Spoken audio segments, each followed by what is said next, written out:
obviously Sholto is you back working with him.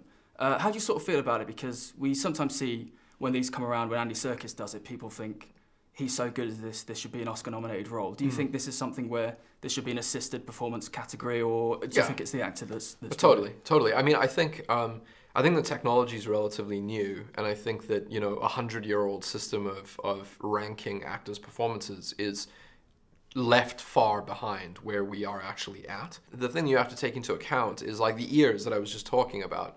Those are driven by animators that are watching Sholto's face and interpreting what his face did. Yeah. So there is a combination of his performance allowing animators to drive elements of his body that he doesn't have control over, like synthetic ears. But absolutely, there should be a new category. I mean, it's like, you know, Caesar is Andy Serkis and Chappie is Sholto. Chappie started life out for you as a short film. So what was it about the ideas that you explored there that kind of made you want to come back and do this as a feature? It came out of writing Elysium, that I was interested in Die Antwoord, and I was writing a movie that had a lot of robots in Elysium.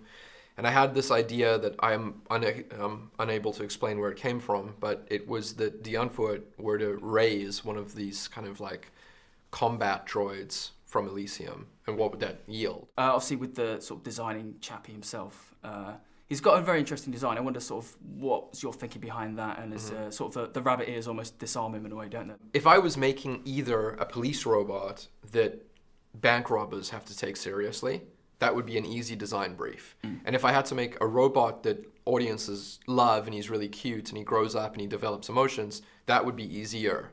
But to make a robot that used to be a combat droid that is something that is now emotional, that is not easy to do, like, because it has to be both. The rabbit ears, they would actually be unbelievably helpful in displaying emotion.